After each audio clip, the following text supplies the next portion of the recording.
Students, आज का हमारा टॉपिक डिस्टिलेशन कॉलम्स है।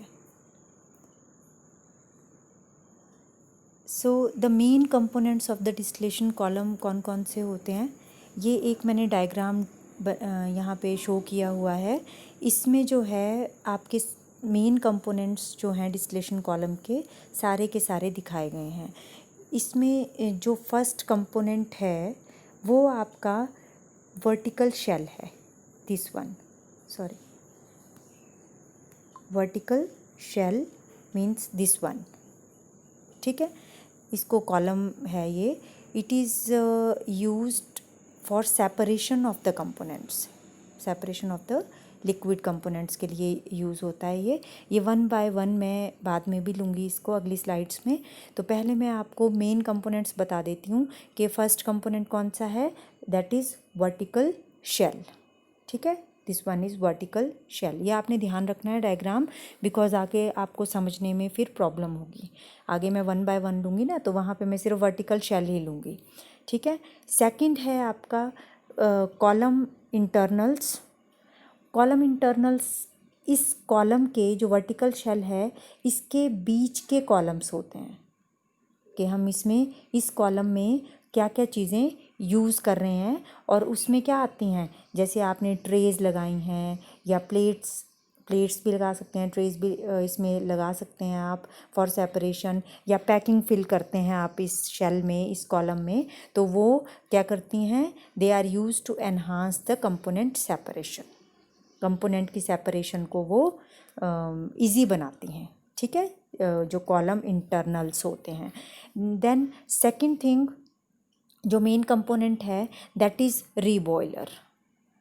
यहाँ पे ये रीबॉयलर दिखाया गया है। आपने ये ध्यान रखना है कि ये जो रीबॉयलर है, देखो ये आपका इसमें जो है, इसमें जो फीड आ रही है, फीड मतलब जो भी सॉल्वेंट आएंगे वो यहाँ से आ रहे हैं, इस वर्टिकल शेल से या कॉलम से आ रहे हैं और यहाँ फिल हो रहे हैं, ठीक है, रीबॉयलर में यहाँ जा रहे हैं। फिर यहाँ डिफरेंट प्रोसेसेस होंगी, वो वन बाय वन मैं आगे लूँगी, ठीक है। तो ये है आपका रीबॉयलर। ये आपका वेपराइजेशन में या रीबॉयल करता है कंपोनेंट्स को एक्चुअली। फिर दोबारा से देखो, इसको रीबॉयलर दोबारा से किसके साथ अटैच्ड है, इस वर्टिकल शेल या कॉलम के साथ ही अटैच्ड होता है। देन रीबॉयलर के बाद है condenser. This one is condenser. ये ऊपर दिख रहा है ना आपको, यहाँ पे ये क्या है लगा होता है, इसमें कंडेंसर लगा होता है। कंडेंसर का तो आपको पता ही है कि क्या काम होता है, ये कंडेंस करता है वेपर्स को, जो यहाँ से इस कॉलम से सारे के सारे वेपर्स आएंगे उनको क्या करेगा, वो यहाँ जाएंगे वेपर्स की फॉर्म में और उनको कंडेंस करेगा ये, ठीक है, वेपर से लिक्विड में कन्वर्ट करेगा, कूल करेगा वेपर्स को। और तो इस जो टॉप ऑफ द कॉलम से निकलते हैं ना वेपर्स, उनको कूल करेगा और उसको जो है वो कहाँ इकट्ठा करेगा, रिफ्लक्स ड्रम में। रिफ्लक्स ड्रम यहाँ लगा होता है कंडेंसर के साथ, ठीक है। रिफ्लक्स ड्रम क्या करता है, वो जो कंडेंस्ड वेपर्स हैं जो कि ऊपर से यहाँ से आ रहे होते हैं ना, वेपर्स कंडेंस्ड हुए होते हैं जो वेपर्स, अब तो लिक्विड बन गए होंगे, है ना, तो वो सारों के सारों को वो क्या करता है, इकट्ठा करता है, ठीक है। और इसमें भी क्या होगा, अब यहाँ पे भी रिफ्लक्स ड्रम में कुछ जो हैं वो आपका रिफ्लक्स की फॉर्म में वो वापस इसी कॉलम में यहाँ पे एंटर हो जाते हैं, और कुछ जो है डिस्टिलेट की फॉर्म में आपके बाहर निकल जाते हैं, जिनका मतलब जो अब अगर मान लो बॉइलिंग पॉइंट के ऊपर डिपेंड करता है ना यहाँ पे, तो अगर बॉइलिंग पॉइंट आपका यहाँ पे डिस्टिलेट की फॉर्म में बाहर निकल जाएंगे, अगर आपका लिक्विड है तो वो यहाँ वापस इसमें शेल में चला जाएगा। तो जिनका बॉइलिंग पॉइंट कम होगा वो यहाँ पे कलेक्ट हो जाएंगे डिस्टिलेट की फॉर्म में, ठीक है। तो ये हर जगह जो वॉल्व लगे हुए हैं, देखो ये वॉल्व जो लगे होते हैं ना, ये आपके यहाँ पे भी आपका ये जो यहाँ से आता है, जो इसका बॉटम से, बॉटम एक्सट्रैक्ट बोलते हैं इसको, ठीक है।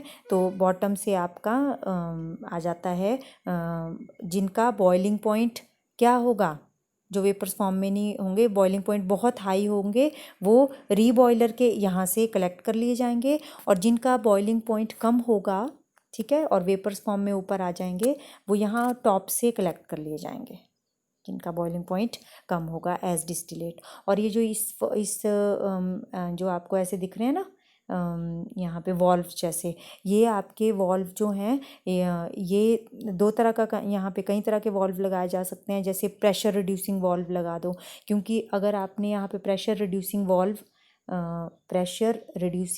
PRV अगर यहाँ पे लगा दिया है तो क्या हो जाएगा आपका जो कम मतलब वेपर प्रेशर कम हो जाएगा, प्रेशर कम हो जाएगा तो बॉइलिंग पॉइंट भी उनका कम हो जाएगा। तो आपको यहाँ पे जो आपके डिस्टिलेट है उसको कलेक्ट करने में हेल्प मिलेगी। ठीक है, तो ये आपको पूरा का पूरा स्ट्रक्चर आई होप थोड़ा बहुत क्लियर हो गया होगा। बाकी जब हम आगे एक एक पॉइंट को लेंगे तब भी आपको ये क्लियर हो जाएगा। ठीक है, समझ में आया ये? तो देखा ना इसमें कौन कौन से components, vertical shell, reboiler, shell में फिर अंदर इंटरनल भी होते हैं ट्रेज और पैकिंग्स वगैरह, और रीबॉयलर होता है, then condenser, then reflux drum. ये 4 या 5 आप कहेंगे कि these are the main components of the distillation column. तो आपने ये ध्यान रखना है इन सारे कंपोनेंट्स को। Okay, then come to the next slide. This slide shows tells about the vertical shell. जो मैंने पीछे बताया ना आपको कॉलम, ये उसके बारे में आपको बताएगी, क्लियर करेगी। इस वर्टिकल शेल में जो है वो लिक्विड कंपोनेंट्स की सेपरेशन होती है। ठीक है, ये है ना वर्टिकल शेल, इसमें लिक्विड कंपोनेंट्स की सेपरेशन होती है।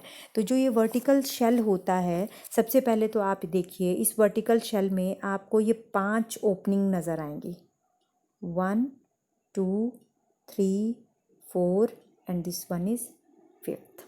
ठीक है, 5 ओपनिंग में जो ये वाली ओपनिंग है ये होती है टू इंट्रोड्यूस द फीड हमने एक और स्लाइड में पीछे किया था। फीड क्या है? कंपोनेंट्स का मिक्सचर है। जैसे सपोज आपने कौन कौन से लिक्विड, अल्कोहल और वाटर को सेपरेट करना है सपोज, ठीक है, तो उसकी फीड आप इसमें डालेंगे, अल्कोहल प्लस वाटर, दोनों का मिक्सचर आप यहाँ से इनकॉर्पोरेट करते हैं, तो उसको क्या बोलते हैं आप? फीड बोलते हैं। ठीक है, यहाँ से फीड आ जाएगा। अब ये जो फीड आया है, एक दूसरा वॉल्व यहाँ पे आपको दिख रहा है ये वाला, जहाँ से क्या आएगा? रीबॉयलर से वेपर्स आएंगे। इस वॉल्व से क्या एंटर करेंगे? जो रीबॉयलर यहाँ था ना कनेक्ट, उससे वेपर्स जो हैं वो इसमें आएंगे, और अगर उनका बॉइलिंग पॉइंट ज़्यादा होगा तो वो कंडेंस होके यहीं पे कंडेंस होके नीचे सेटल डाउन हो जाएंगे एज लिक्विड। ठीक है, और ये वाला वॉल्व है, जो ये वो वॉल्व है जहाँ से लिक्विड आएगा, और वो कहाँ जाएगा? रीबॉयलर में जाएगा। लिक्विड यहाँ से रीबॉयलर में दोबारा से बॉयल होने के लिए जाता है। ठीक है, इस वाले वॉल्व से, जो ये वाला वॉल्व है। फिर ऊपर एक और वॉल्व आपको नज़र आ रहा है, ये वाला सबसे टॉप पे, ये इसमें जो है जो वेपर्स यहाँ से कंडेंसर को जाते हैं, जो वेपर्स पूरे बन जाते हैं ना, जो यहाँ पे वेपर्स बने होंगे जिनका बॉइलिंग पॉइंट जो होता है, जिन लिक्विड का बॉइलिंग पॉइंट जो होता है वो क्या होता है? कम होता है, तो वो सारे के सारे वेपर्स जो हैं वो यहाँ से कंडेंसर में चले जाएंगे। ठीक है, ये कंडेंसर के साथ अटैच्ड होता है ये वाला वॉल्व। फिर उसके बाद ये वाला जो वॉल्व होता है, ये आपका यहाँ पे कंडेंसर होता है ना, कंडेंसर के बाद आपका यहाँ पे क्या होता है? Reflux drum. कंडेंसर के बाद क्या होता है? रिफ्लक्स ड्रम होता है। तो रिफ्लक्स ड्रम से भी आपका रिफ्लक्स जो है वो वापस किस में आएगा? आपके इसमें कॉलम में वापस आ जाता है। तो ये वॉल्व होता है उसके लिए। तो 5 वॉल्व हैं जो कि डिफरेंट फंक्शन करेंगे और डिफरेंट इन सब के साथ अटैच्ड होते हैं ये। जैसे फीड जो है वो आपका इनलेट है, ठीक है, रीबॉयलर के साथ इसके 2 वॉल्व अटैच्ड होते हैं, एक से वेपर्स आते हैं, इसमें रीबॉयलर से वेपर्स जो हैं वो कॉलम में चले जाएंगे, और एक वॉल्व से लिक्विड आएगा जो कि रिबॉयलर में जाएगा। और यहाँ पे ऊपर भी जो ये 2 वॉल्व हैं, ये एक वॉल्व कंडेंसर के साथ अटैच्ड होता है और दूसरा वॉल्व जो है रिफ्लक्स ड्रम के साथ अटैच्ड होता है। ठीक है, और इसमें और अगर मैं इसमें बताऊं तो एक और चीज़ बताने के लिए ये है इसमें कि जो ये वाला शेल होता है, ये जो शेल है पूरा या कॉलम है, ये सेंटर में फीड डलती है इसमें, तो इसके दो upper part and lower part में ये डिवाइड हो जाता है। जो लोअर पार्ट है उसको स्ट्रिपिंग सेक्शन बोलते हैं और जो अपर पार्ट होता है उसको क्या बोलते हैं, रेक्टिफिकेशन सेक्शन बोलते हैं या रेक्टिफाइंग सेक्शन बोलते हैं। ठीक है, दो सेक्शन में ये जो है वो दो पार्ट्स में ये बंटा होता है। ये जो आपका कॉलम होता है ये स्ट्रिपिंग सेक्शन और रेक्टिफाइंग सेक्शन में जो है वो डिस्ट्रीब्यूट हुआ होता है from the middle of the column से। लोअर हाफ को स्ट्रिपिंग सेक्शन बोलते हैं, अपर हाफ को रेक्टिफाइंग सेक्शन बोलते हैं। क्लियर हो गया ये भी। अब इसमें जो ये वाला डायग्राम है ये मैं आगे भी डिस्कस करूँगी लास्ट स्लाइड में, पर यहाँ पे थोड़ा सा मैं ये बता दूँ कि जैसे मान लो आपके पास जो ये सबसे अब ये देखिए, मैं इसको क्लियर कर लेती हूँ पहले सारे को। हाँ, तो अब इसमें जो है ये देखिए, ये nth स्टेज है यहाँ पे, तो ये nth स्टेज बताई हुई है। तो मैंने आपको बताया ना कि इस जो आपका कॉलम होता है इसके भी आगे क्या होते हैं, इंटरनल्स होते हैं, जैसे ट्रेज वगैरह लगी होती हैं। तो ये जो डॉटेड एरिया आपको दिख रहे हैं ये ट्रेज हैं या फिलिंग्स, जो भी डिफरेंट पैकिंग्स इसमें हमने भरी होती हैं वो होती हैं। तो ये जो ट्रे है ये आपकी जैसे 1 ट्रे यहाँ है, 2nd ट्रे यहाँ है, 3rd 4th है ना, तो इस तरह से ट्रेज हैं। अब क्या होता है कि नीचे से आपके वेपर्स आ रहे हैं रीबॉयलर से क्या आ रहे हैं, वेपर्स आ रहे हैं लिक्विड के, और वो आपके इस ट्रे के थ्रू ऊपर जा रहे हैं। तो जब ये यहाँ जाएंगे ऊपर तो यहाँ पे लिक्विड भी फिल होगा दूसरा कोई, है ना। तो उस लिक्विड के कांटेक्ट में आने पे उन वेपर्स का जो है वो कंडेंस हो जाएंगे, ठंडे हो जाएंगे, कंडेंस हो जाएंगे और वापस जो है वो लिक्विड में आ जाएंगे। क्लियर हो रहा है, वापस लिक्विड में आ जाएंगे। और जिनका बॉइलिंग पॉइंट जो ठंडे नहीं होंगे, मतलब बॉइलिंग पॉइंट जिनका कम होगा, वो ऊपर जाते रहेंगे गैशियस फॉर्म में, वेपर की फॉर्म में।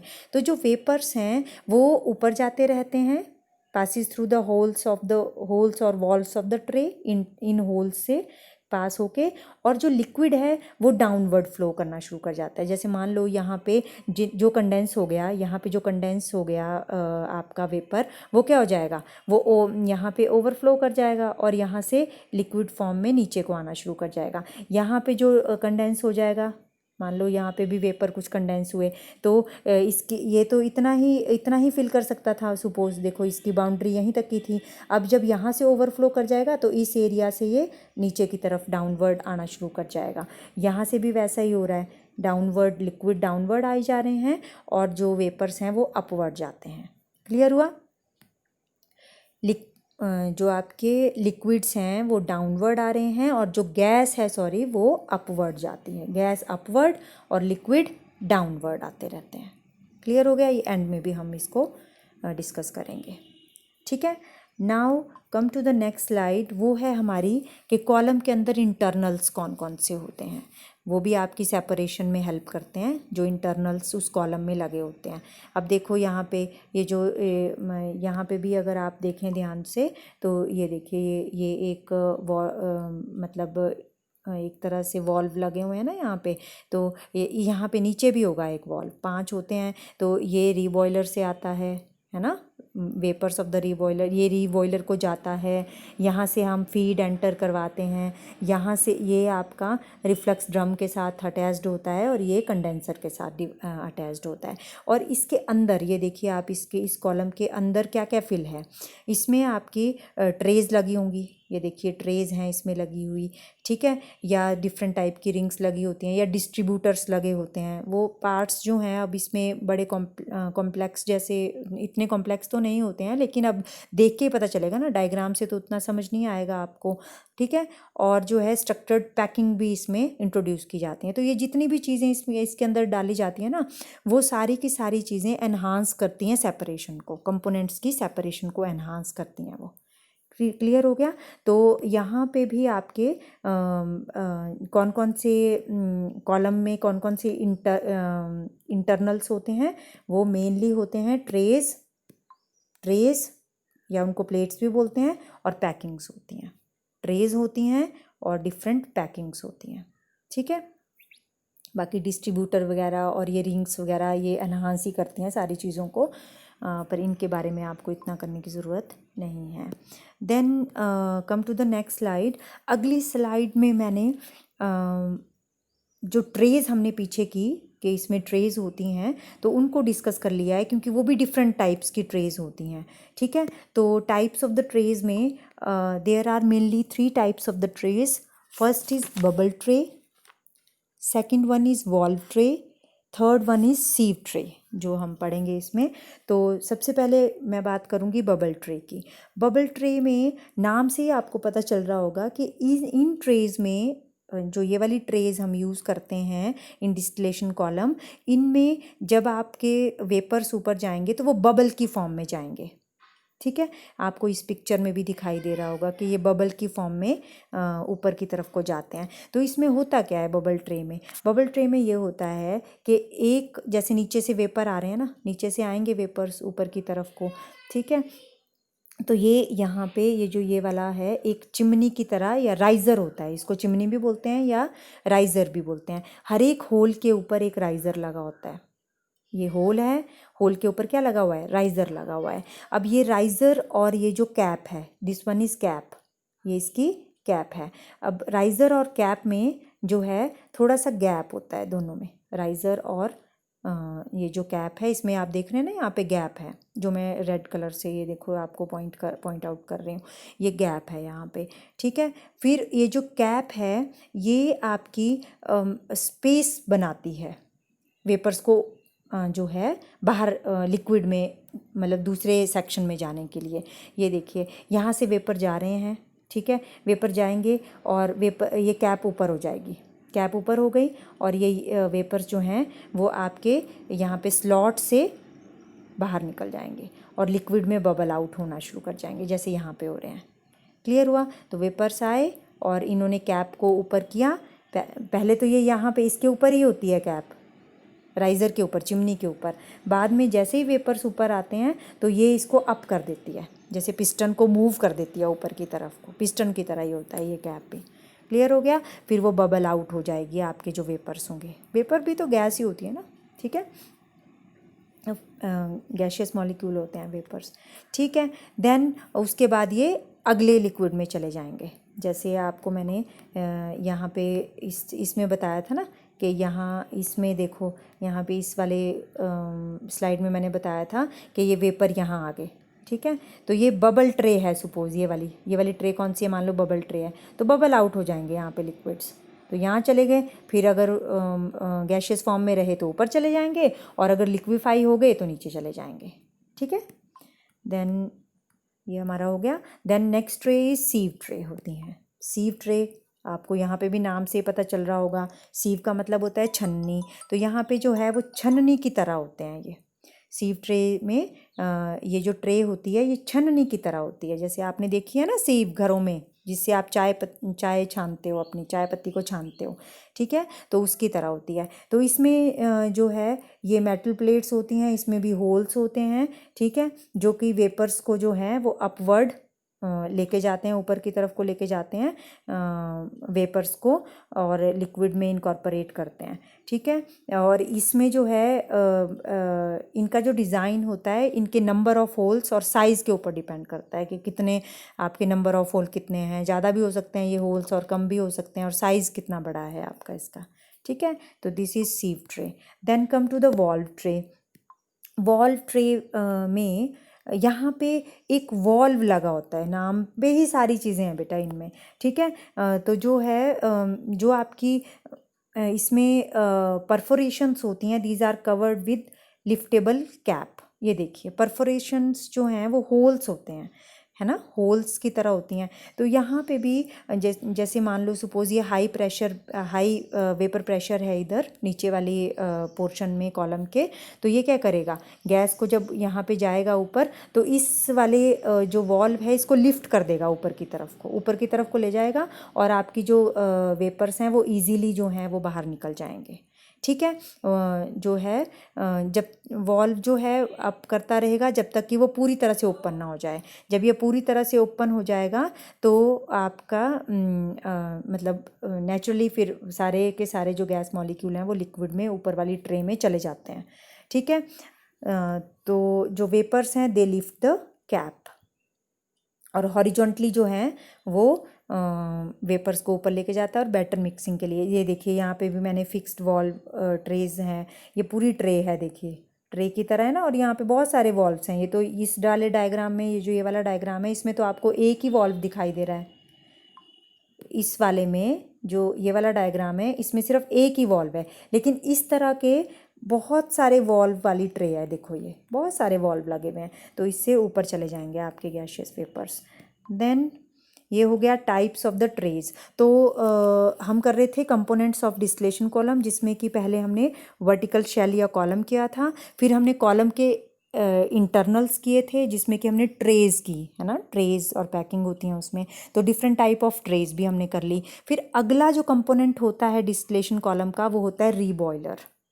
अगला कंपोनेंट कौन सा होता है, रीबॉयलर। तो ये भी आपका हीटिंग में, बॉयल करने में, बॉयल से वेपर बनेंगे ना बॉयल होने पे, तो वेपराइजेशन में ये हेल्प करता है। तो देखो इसमें फीड कहाँ से आई, इसमें रीबॉयलर में फीड कहाँ से आई थी, जो यहाँ पे हमने कॉलम से ये वॉल्व था, है ना, वहाँ से इसमें फीड आती है, मतलब लिक्विड आया यहाँ से जो सबसे नीचे जिसका हाईएस्ट बॉइलिंग पॉइंट था वो लिक्विड यहाँ से इसमें फीड हो जाता है। यहाँ पे वॉल्व है और इसमें ये भर जाएगा।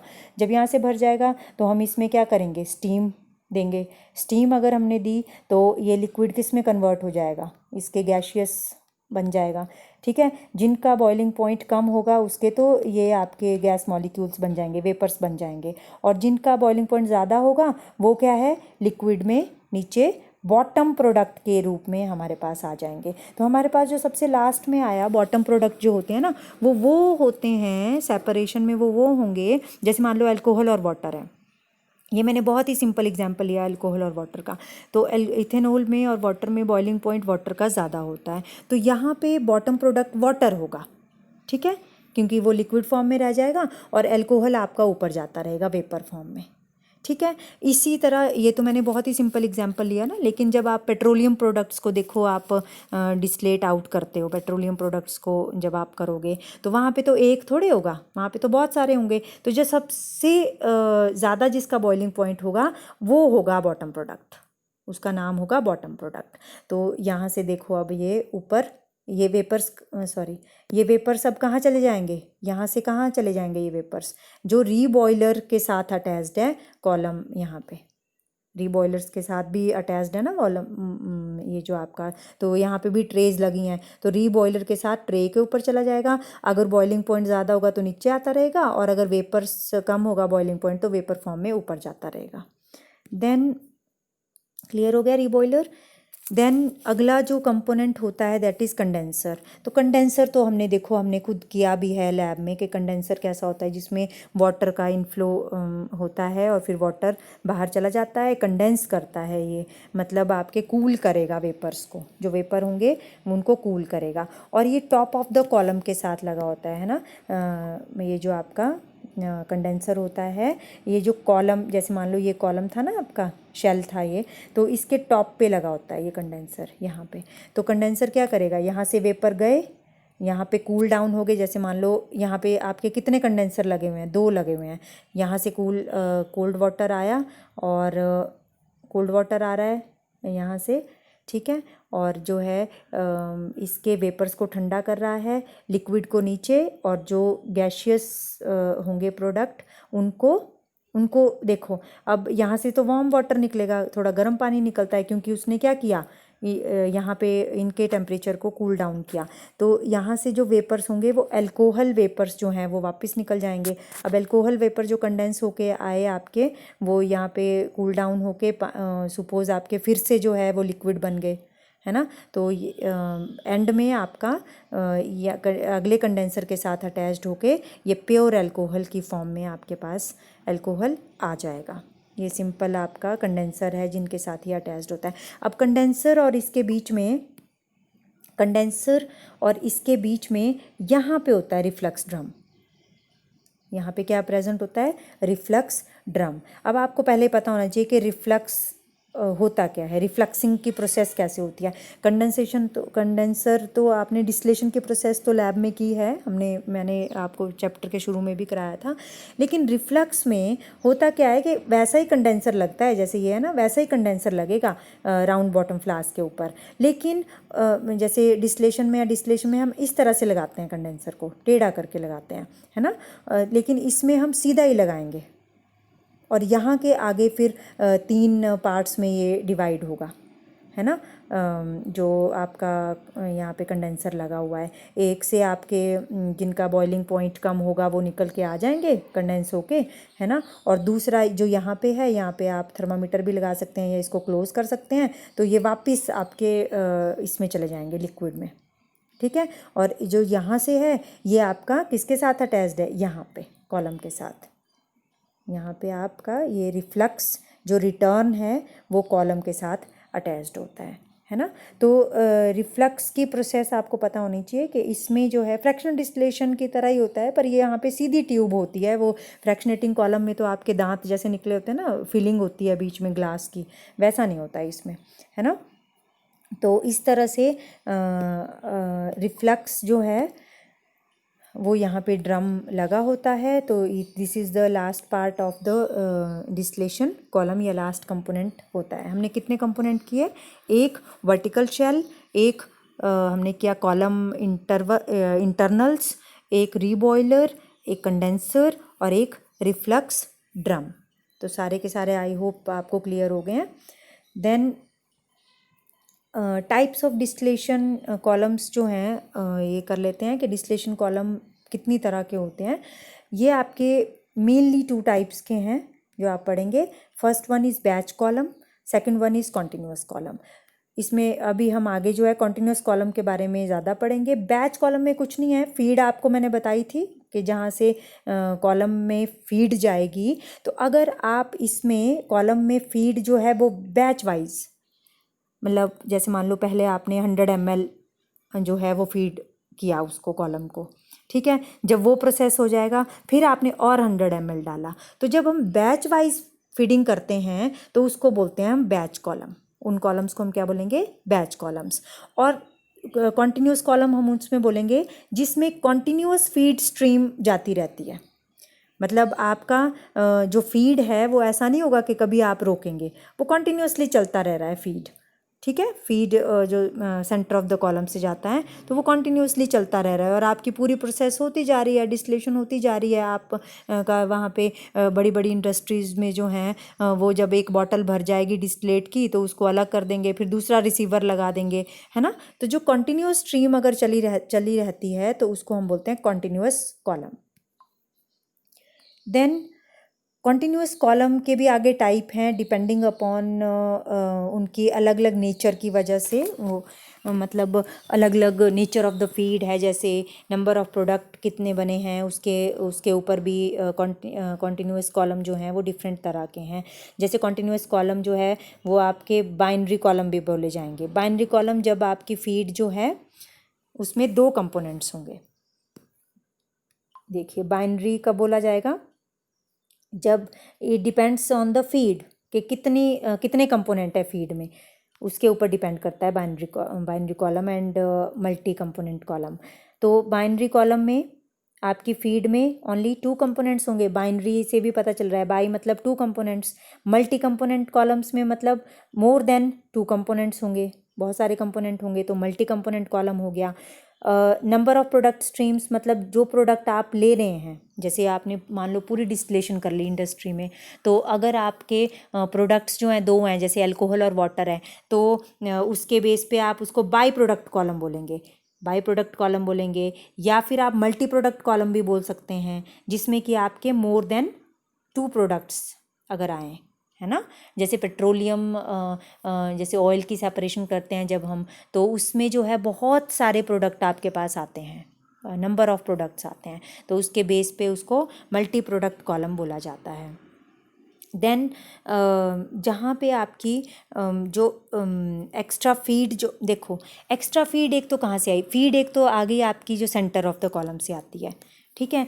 बाकी एक्स्ट्रा फीड आपकी और कहाँ से आ सकती है, बताइए ज़रा मुझे कि और एक्स्ट्रा फीड आपकी और किस किस चीज़ से आ सकती है। यहाँ पे मैं पहले फर्स्ट स्लाइड पे सपोज चली जाती हूँ। देखिए ये है आपकी फर्स्ट स्लाइड।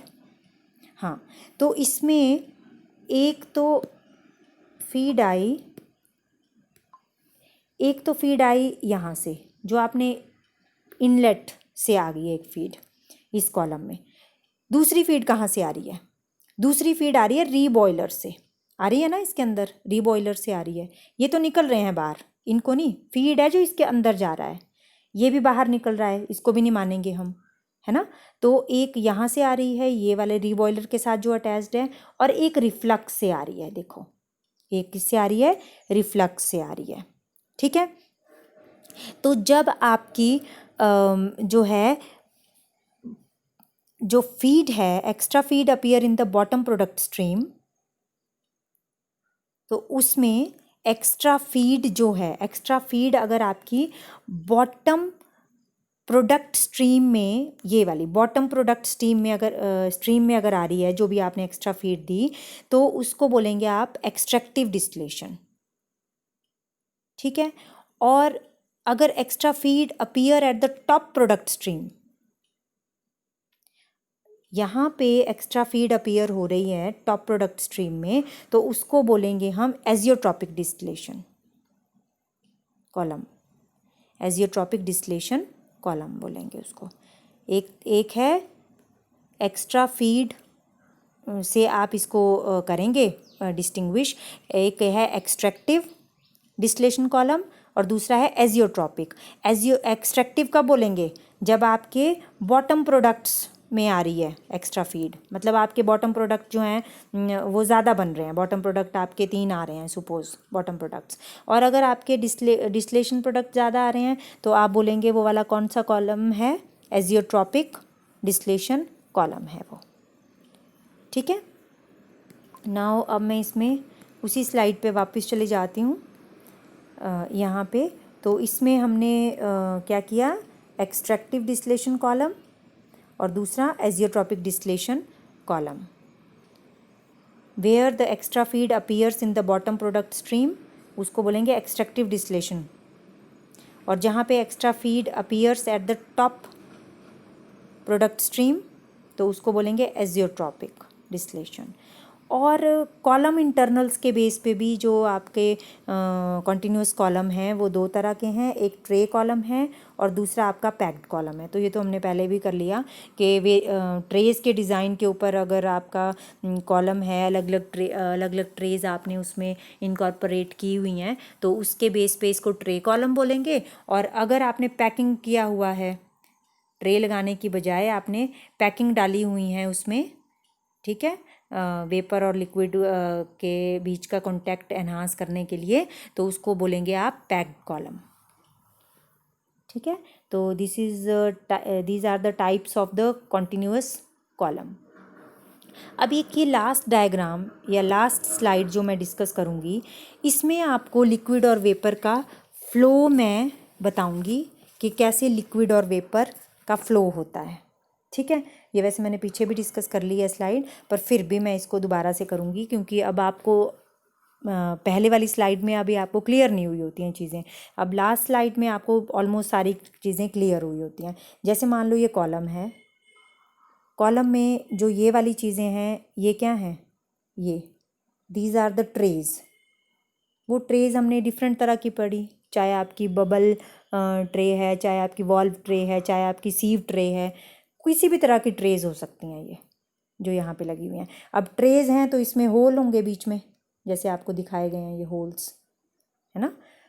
अब जो आपका फीड सपोज आपके पास आ गई है, यहाँ से आपने फीड इनकॉर्पोरेट कर दी इसमें कॉलम में, तो फीड में क्या थे, लिक्विड थे, तो ये लिक्विड सपोज यहाँ तक फिल हो गया, तो जो भी ओवरफ्लो होगा वो नीचे आएगा और यहाँ तक फिल हो गया, ओवरफ्लो हुआ नीचे आया और यहाँ तक फिल हो गया, ओवरफ्लो हुआ नीचे आया और यहाँ तक फिल हो गया, ठीक है। जो ओवरफ्लो हो जाएगा वो वापस चला जाएगा।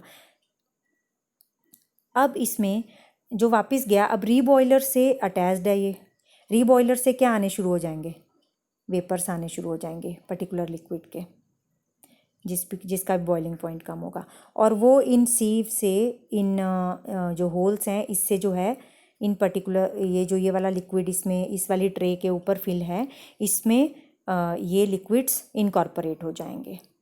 क्लियर हो गया। अब जब ये इसमें इनकॉर्पोरेट हुए, जब आप मान लो किसी लिक्विड में और गैस डाल देते हो और वो भी लिक्विफाई हो जाए, तो आपका लिक्विड का वॉल्यूम बढ़ जाएगा ना, तो वो ओवरफ्लो होना शुरू हो जाएगा यहाँ से, तो ये वापस चला जाएगा ओवरफ्लो होके। लेकिन जिनका बॉइलिंग पॉइंट, क्योंकि हीट तो आपकी आ ही रही है ना, यहाँ से वेपर तो कंटिन्यूसली आ ही रहे हैं, तो जिनका बॉइलिंग पॉइंट कम था जिन लिक्विड का, वो गैशियस फॉर्म में ही ऊपर आ जाएंगे, यहाँ पे गैशियस फॉर्म में ही आते रहेंगे, और अब ये अगली ट्रे से क्रॉस करेंगे गैशियस फॉर्म में, ठीक है। ओवरफ्लो जो हुए वो वापस नीचे वाली ट्रे में, और यहाँ पे ये अगली गैस मॉलिक्यूल्स आ गए, वो गैस मॉलिक्यूल ऊपर वाली ट्रे में। तो इस तरह से ये ऊपर ऊपर ऊपर ऊपर जाते जाते एंड में कहाँ पहुँच जाते हैं, कंडेंसर के साथ वेपर्स आ जाते हैं, ठीक है। और कंडेंसर से रिफ्लक्सिंग ड्रम में, रिफ्लक्सिंग ड्रम से आपके कुछ तो इसमें वापस चले जाएंगे एज रिफ्लक्स, और कुछ जो हैं यहाँ पे प्योर फॉर्म में आपके पास डिस्टिलेट कलेक्ट हो जाता है। तो आई होप आपको समझ आ गया है ये। This is all about distillation columns. Thank you.